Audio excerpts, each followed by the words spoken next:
Okay, what is up, guys? Dzeeff here, and today is day 2, or yeah, day 3, day 2, Sunday night of the YCS Atlanta that just happened, and there's a couple things that happened.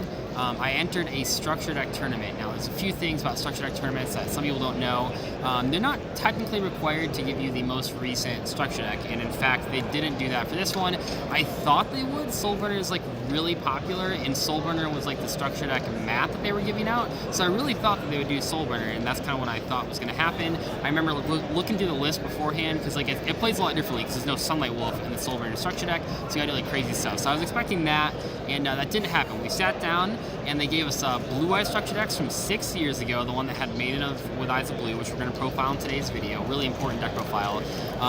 So they didn't get us a Soulburner structure deck, which is kind of funny. But then also, you might notice this mat right here. This is not a like a Salaman Great Monster, and this does not say Soulburner on it. It says Cross Souls, and yeah, I don't know. This is like what's happened a couple times. If you guys remember, like my friend played in a Pegasus tournament a few like 2 nats ago, and like they just gave all the wrong prizes for that. So at this one, even though I won, it was fun. I actually had a lot of fun in that event, which is why I'm doing this profile. So despite the fact that they're not technically, it doesn't say on the website like, oh, they have to give you the Soulburner structure deck mat. Like when I sat down, I asked them, I was like, but even though we're playing Blue Eyes, we're playing for the Soulburner structure deck mat, right? And they said yes. And then like they just didn't have it. They tried to give me like a transcode talker map, but I didn't want that one. But then the guy, I mean, it's not his fault. They were just out of the Soulburner mats. But maybe just like don't run the tournament, or maybe give me like a voucher for like a Soulburner mat. Like, I don't know, like I asked beforehand if that's what I was playing for, and this mat's like cool, but like the Soulburner one's like really cool, and this one has like the old pendulum zones on it. I mean, I like Cross Souls, but I was playing for the Soulburner structure deck mat, and it's just like really disappointing. He just said like the guy that was there did the best he could, right? Because he offered me the choice of like any of the sneak peek mats, any of the other structure deck mats, but like the Soulburner one was what I was trying to play for. But anyway, that's kind of the story with this. As far as the profile goes, though, so I'm doing this because I actually really like this format. Like my friend Austin doesn't want to play it with me, but I actually had a lot of fun. There's like a lot of back and forth.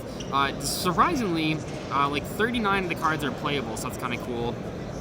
So anyway, just in case you ever play in a Soulburner structure deck side event and they give you a Blue Eyes deck, I'm going to profile this so you know how to play the mirror. So Shining Angel is the best card in the deck because it rotas everything. I know this card doesn't see play anymore, but this card's actually like super good. Definitely do not, when they attack Shining Angel, do not summon the other Shining Angel. It's so important to have versatility. There's a bunch of really great targets to this. So Maiden is the most common. This is also one of the best cards in the structure deck. It's really hard like dealing with this in the mirror match. Well, it's all mirror match, it's a structure deck side event, but it's really hard dealing with this card. See, a lot of times you have to be able to summon Blue Eyes to deal with this. So like, you attack this little thing, they switch it, then they summon Blue Eyes, then you crash your Blue Eyes. That's what usually happens. But this card's hard to actually murder. Like it's so hard to like kill this thing. It's just impossible. Honest is really good to summon. So like you summon if they attack this with like their one monster, you just add Honest to your hand. It's a little worse, right? Because now they know you have the Honest, but it's still like a good card. So like I'm a fan. We have Kaiba Man. Obviously really good when you have the Blue Eyes. Shining Angel getting attacked, summoning Kaiba Man is really, really solid, so I like that a lot. And then Whitestone, you probably shouldn't summon this with Shining Angel. You want to like summon this, or you want to send this with like Dragon Shine or something, but it came up like once and it was pretty good. And then this is, I guess it's like 38 playable cards. This card's really bad. I don't know, like I had this used against me, and neither time like it really mattered, but this like equips to a normal dragon, like prevents it from being destroyed one time, gives it piercing. This card's like really, really bad, but this is like your main engine, right? I know it sounds like stupid, and it's kind of like a meme, but like, no, like honestly, like Shining Angel, these cards all do so different things. You have like defense, you have like aggression or defense, you have aggression, you have like searching capabilities, lots of cool stuff you can do with that, and then like this trash card. So there's 38 good cards, but that's not one of them. For the level 4s, you have Mirage Dragon. Very, very important. It locks down several really, really solid cards. I'll go over this later, but most importantly, it locks down Damage Condenser and like just anything in the battle phase. Like my friend Austin summoned this against me, and I like, this is like murder. Like I had no way to like out this for like turn after turn after turn. There's just like no good way to deal with this. You have to like use your traps before they enter battle phase, and like they can just kill it what you do. Like if they like force a call of Haunted, they can like Stamping Destruction it. Big Bang plays right there. Kaiser Seahorse. The only reason this card's good is because in the mirror, you like expect their face downs to be like Shining Angel, so they only have 800. So sometimes you can set Kaiser Seahorse going first, and they like crash into it, and then you can tribute someone Blue Eyes. That doesn't really come up too often though. It's mainly just like a 1700 beater. This card is like okay in the long game, but realistically you're never going to use this. The dragon version is a lot better. I'll show that in a second.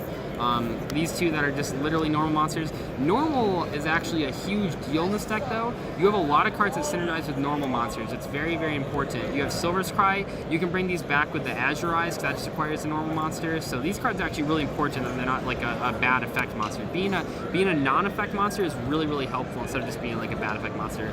And then there's this guy, Divine Dragon of Apocrypta. This guy's way more useful than the Herald of Creation because it can add back any dragon of any level. The problem with Herald of Creation is that like, how are you ever having enough advantage to like summon this, discard a card, add a card back, and then like still like be able to do that? Where this card, like you can add back like these guys because they're dragons, so that's kind of cool. And then we had this guy. I mean, that's just like, this guy's like really, really bad in here. Yeah, it's just like you can bring back up the Azure Eyes and like tribute for level 6. That's like about all he's good for. So for the tributes, which contribute to a lot of your brick hands, now that you can change the list, Tefnuit, I never drew this card, but when my opponent summoned it, it never seemed really good. Kaiser Glider, the only, in the mirror match, the only thing that this like works against is their Kaiser Glider. There's no other 2400 attack monsters. I guess they can like kunai with Chain, like a Luster Dragon or something. So this card's effect doesn't really matter. This is important though for bouncing cards. It bounces like anything when it's destroyed, which is really cool. Darkstone Dragon, this card's like okay. It's like it's a bad heavy storm when you Gemini summon it. The only good combo is Castle with Dragon Souls, but like it takes so much setup anyway, it's really bad. One Blue Eyes, and one Rabby Dragon. So you might be asking yourself, well, why did they include one copy of Blue Eyes and one copy of garbage Blue Eyes that has no synergy with any of the Blue Eyes cards, even though you have about 8 cards in your deck that only work with Blue Eyes? And I have the same question, so I don't know how to answer it. I know like a lot of the Kaiba structure decks come with 2 Blue Eyes, and that makes sense, but it's honestly just like laughable that this is in here. My opponent Monster won a Blue Eyes, and I had like no way to like play my deck. I had like all the good cards. I had like Maiden, I had Kaiba Man, all these cool cards that I couldn't activate because he just like stole my Blue Eyes, which is just like, I mean, that's just like cheating. But it's so dumb that this isn't a second copy of Blue Eyes. I have no idea why that is. Like, it makes no sense because even Kaiba had more copies of Blue Eyes than I did. Like, I only had 1, he had 3. Like, it's just, I don't know why they included this. Like, it's Blue Eyes in like a lot of situations, except like worse in a lot of other situations. Those cards are kind of like bricky. You just want to like discard them. There's 3 forms of draw power. You have Trade-In, Cards Consonants, really solid cards, obviously. White Elephant's Gift. Honestly, like this card is pretty good. It's pretty cool because the turns that you like bring back this guy with the Azure Eyes, you can just White Elephant's Gift it. Also, I never did this, but if you Tefnuit out a guy with 0 attack, 0 defense, you can White Elephant's Gift to draw 2. So you actually have like, that's why I like this this format. That's why I like the structure deck a lot though. It was fun because like you had a lot of draw powers to cycle through your deck.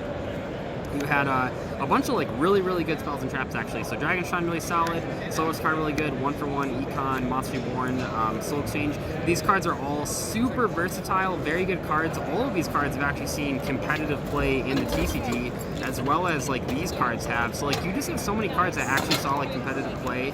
So like even though it's kind of like just a structure deck, and I know some people were like Soul Exchange saw play, yeah it did.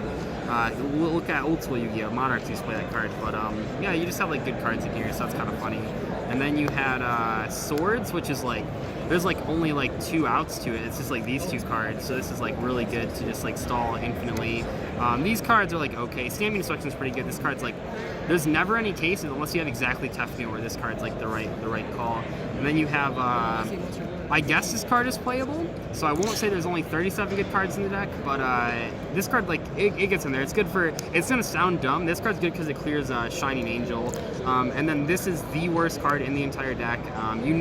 The problem is most of your dragons you don't want to like get rid of them. Like if this could get rid of like other stuff, like maybe it'd be good, but because it requires dragons being sent, it just never works. And then you have the best card in the entire structure deck. Well, Shining Angel's like, I don't know. This card's like the only out to like Maiden without like pushing through it. Phoenix Chain, Compulse, Call the Haunted. This card, which is cool. This card gives a guy like some attack points by banishing a guy, but more importantly, when this thing goes to the grave, you get to special summon a banished dragon. So like my opponent like wing beated me, and I chained this, banishing a like this guy. I banished this guy, and then because he wing beated, this died, and this got special summon, and then on my turn I Gemini summoned it and just like blew up his entire field, so that was kind of cool. So this card's like, it's good. I wish I drew it more. Kunai with Chain, which is always good in these like old school formats, and then Damage Condenser. So the reason this card is good, if you don't know what it does, when you take damage, you discard a card and special summon from your deck with like equal to or less than attack of the damage you took. So the reason it's good is because you have so many high impact, low attack guys, kind of like the stuff that Shining Angel is summoning. Like you can, I mean, Maiden literally has 0 attack, so if you take any damage, you can summon Maiden. Otherwise, Kai Man and the White Stone are pretty good too. But I mean, those are like, this card's good. I didn't really get a chance. Like I just got locked out in Mirage Dragon a lot, but this card's really strong. The only reason this card's not as good is because Mirage Dragon just kills it every time. And then the one Azurize, I also thought it was funny that in this event they like, I don't know why, but they clarified, they like went to a higher up judge to clarify that this was a Master Rule 4 event, not a Master Rule 3 event, which doesn't really matter if there's only one extra deck monster. It kind of means that if you like summon this and like it lives, you can summon like 5 monsters. Is that ever gonna happen? I mean, obviously not, but I thought that was funny that like they took the time to clarify this was a Master Rule 4 event. But that's pretty much like the profile. I think that like Blue Eyes is like a fun deck to play, but it's just like, I mean, I wish it would have been like the Soulburner structure deck. That would have been kind of fun. I wish it would have been the Soulburner mat. That's kind of what I was expecting. This just happened, so I'm not like blaming them for it. It's just like, it's not what I signed up for, and it's not what I was like looking forward to. So I'm glad that the guy like worked with me to like get a different mat. That like the Cross Souls one is so much better than like the starter deck mat, because that is like the dumb anime character on it and stuff. So that's kind of cool. But I wanted the other mat, and it's kind of disappointing. But overall, if you want to have some fun, play these Blue Eyes structure decks against each other. It's actually a pretty fun mirror match and pretty skill intensive. You have lots of different options at your disposal compared to playing just like all normal monsters. Like some of those structure decks are basically like that. Those ones, like you don't have like a lot of plays or decision making trees, where this one you actually have like plays to make. But yeah, I'll see you guys later.